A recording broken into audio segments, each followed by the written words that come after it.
Hello friends, welcome to gold family. இன்றைக்கி நாங்கள் வந்து டெய்லரிங் கிளாஸு ஆரம்பித்து ஒரு வருஷம் ஆயிடுச்சு ஃப்ரெண்ட்ஸ். நாங்கள் செலிப்ரேஷன் கொண்டாடுறோம். அது தூய பேதுரு ஆலயத்தில் தான் நாங்கள் ஆரம்பிச்சிருந்தோம். நாங்கள் எல்லாருமா சேர்ந்து இப்போ கற்றுக்க வந்தவங்க எல்லாருமா சேர்ந்து நாங்கள் செலிப்ரேஷன் கொண்டாடுறோம் 1 இயரை.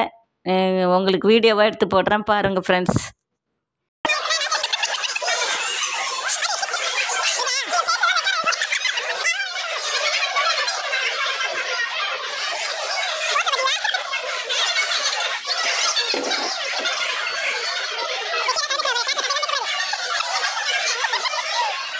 ஸ்மைல். ஹாய் ஹாய் சொல்லுங்க. ஹாய் நானு ஹாய். அப்பா மோசம் தெரிஞ்சிருச்சு.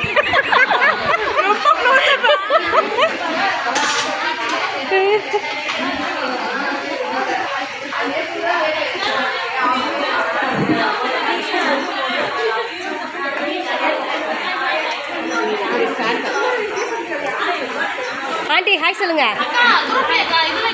ஆமாம் ஆமாம் ஆமாம், ஆண்டி ஃபோனு தான்.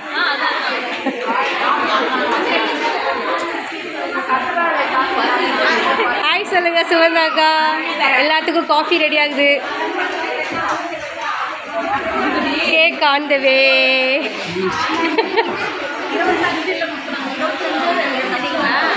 ஃபினிஷ். ஹாய்.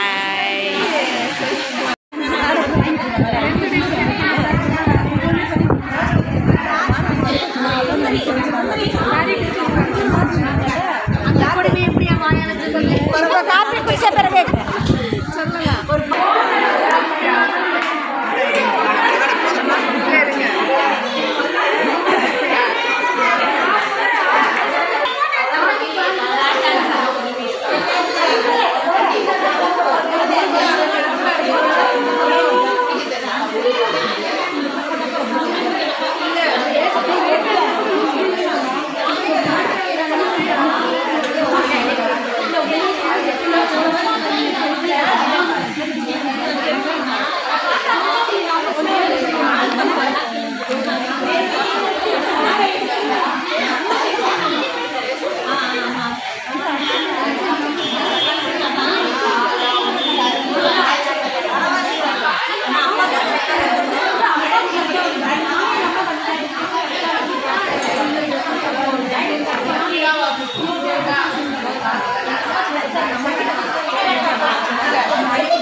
அப்பா அவங்க குடிக்க மாட்டாங்க.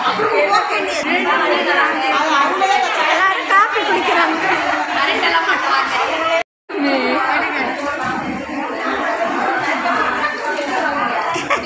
சரி வெக்கப்படாதீங்க.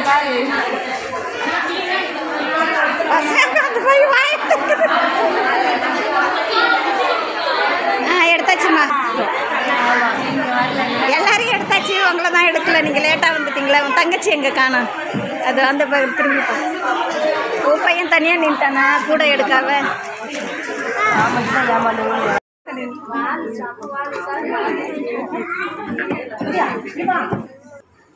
நம்முடைய தூய பேதுரு ஆலயமானது இப்படி பல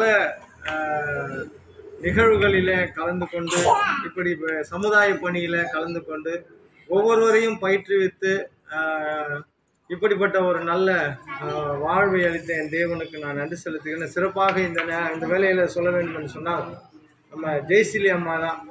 ஏன்னா அவங்களுக்கு தான் முக்கியமாக தேங்க்ஸ் சொல்லணும். தன்னுடைய வேலைகளை எல்லாம் ஒதுக்கி வைத்துவிட்டு இப்படி முழுவதுமாய் தன்னை அர்ப்பணித்து இந்த பணியை செய்து கொண்டிருக்கிறார்கள் என்று சொன்னால் நிச்சயமாகவே தேவன் அவர்களை ஆசீர்வதிப்பார் என்று சொல்லி நான் விசுவாசிக்கிறேன். அவர்களையும் அவருடைய குடும்பத்தை ஆசீர்வதிக்கட்டும். இன்னும் அநேக பிள்ளைகள் வந்து இங்கே கற்றுக்கொள்ளட்டும். நீங்கள் அனைவரும் கற்றுக்கொண்டிருப்பீர்கள் என்று சொல்லி நம்புகிறேன். நீங்கள் கற்றுக்கொண்டதை வீணாக கழிக்காமல் இதன் வழியாக நீங்கள் சம்பாதிப்பதற்கு ஏற்ற வாழ்வுகளை நீங்கள் ஏற்றுக்கொள்ளும்படி உங்களை அன்பாய் கேட்டுக்கொள்ளுங்கள். எப்படியாவது ஒரு நாளைக்கு அட்லீஸ்ட் ஒரு 100 ரூபாய்ச்சும் நீங்கள் சம்பாதிக்கணும். அதுதான் எங்களுடைய முக்கிய நோக்கம். ஏனென்றால் வாழ்வாதாரம் இல்லாத மக்கள் மத்தியில் இப்படிப்பட்ட சமுதாய பணியை செய்து அவர்கள் தங்களுடைய வாழ்வை மேம்படுத்திக் கொள்ள வேண்டும் என்பதற்காகத்தான் இப்படிப்பட்ட ஒரு நிகழ்வை நாங்கள் ஏற்படுத்தினோம். இதை ஒரு வருடம் தேவன் நிறைவு செய்திருக்கார். நான் தேவனுக்கு நன்றி செலுத்துகிறேன். ஜெபிப்போம். ஸ்தோத்திரம் ஆண்டவரே, எங்களை நேசிக்கிற எங்கள் அன்பின் பரலோக பிதாவே, இந்த மகிழ்ச்சியான பகல் வேலைக்காய் நன்றியோடு குடும்பை துதிக்கிறோம், ஸ்தோத்தரிக்கிறோம். ஆண்டவரே, இப்படியாய் தூய பேதுரு ஆலயத்தின் வழியாய் இப்படிப்பட்ட சமுதாய பணியை செய்வதற்கு நீர் கொடுத்த நல்ல வாய்ப்புக்காய் நன்றி செலுத்துகிறோம். இதன் வழியாய் ஆண்டவரே, இந்த டெய்லரிங் கற்றுக்கொண்ட ஒவ்வொரு பிள்ளைகளுக்காய் நாங்கள் செபிக்கிறோம். ஒவ்வொருவரையும் என் தேவன் ஆசீர்வதிப்பீராக, ஒவ்வொருடைய தேவைகளையும் சந்திப்பீராக. ஆண்டவரே, விசேஷமாய் இவர்கள் கற்றுக்கொண்டதை அவர்கள் அதன் வழியாய் தன்னுடைய வாழ்வை அவர்கள் மேம்படுத்தி கொள்ள வேண்டிய கிருபைகளை தந்த ஆசீர்வதியும். தினம் தினம் அவர்கள் நல்ல வருமானத்தை அவர்கள் பெற்றுக்கொள்ளட்டும். அப்படிப்பட்ட வாழ்வை அவர்கள் பெற்றுக்கொள்ள என் தேவன் கிருபை தருகிறார். சிறப்பாக இதை பயிற்றுவித்த அருமையான அம்மா ஜெயசீல் அம்மாவுக்காக நாங்கள் வேண்டுதல் செய்கிறோம். தன்னுடைய ஊழியத்தின் நிமித்தமாய் ஒரு கலசம் தண்ணீர் கொடுக்கிறவன் அதன் பலனை அடையாமல் போக மாட்டான் என்று சொன்ன வேத வசனத்தின்படி அம்மாவுடைய வாழ்க்கையில் பெரிய காரியங்களை செய்து மகிழ பண்ணுகிறார்கள். ஆண்டவரே, நீர் அவர்கள் அபரித விதமாய் ஆசீர்வதியும். வயதான காலங்களில் தன்னை முழுவதுமாய் அர்ப்பணித்து உம்முடைய நாமத்தை மகிமைப்படுத்துவதற்காய் இந்த பணிகளை அவர்கள் செய்து கொண்டிருக்கிறார் என்று சொல்லி விசுவாசிக்கிறோம். கலிலேய பகுதியில் என் தேவன் சுற்றி திரிந்து ஆண்டவரே, யாருக்கெல்லாம் என்ன தேவை என்பதை அறிந்து செயல்பட்ட என் தேவன் தாமே இந்த நாளிலும் கூட ஆண்டவரே அம்மாவோடு இருந்து இந்த பிள்ளைகளுக்கு இப்படிப்பட்ட வாழ்வை அளித்தீரே. நன்றி ஆண்டவரே. அவர்களையும் அவர்கள் குடும்பத்தையும் பேர பிள்ளைகளையும் கணவரையும் என் தேவன் ஆசீர்வதிப்பீராக. இவர்கள் இன்னும் இந்த ஆலயத்திற்கு அதிகமாய் தன்னுடைய வாழ்வை அர்ப்பணிக்க உதவி செய்கிறார்கள். வந்திருக்கிற ஒவ்வொருவருக்காக செபிக்கிறோம். ஒவ்வொருவரையும் ஆசீர்வதியும், கற்றுக்கொண்ட ஒவ்வொருவரையும் ஆசீர்வதியும். தொடர்ந்து தேவ கிருபை நாளுகை ஒவ்வொருவரையும் வழிநடத்துகிறோம். இயேசு கிறிஸ்து அவங்க தான் எடுக்க சொன்னாங்க. நீங்க இப்போ சொல்லி உங்களுக்கு எல்லாருக்கும் 25ஆம் தேதி சர்டிஃபிகேட் கொடுப்பாங்க. 25ஆம் தேதி 6 மணிக்கு 5 to 6 மணிக்கெல்லாம் நீங்க வண்டலூர் ஆலயத்துக்கு வந்துடுவேன். அங்கே பிஷப் ஒரு வேலை பிஷப் மூலமா உங்களுக்கு சர்டிஃபிகேட் வாங்க.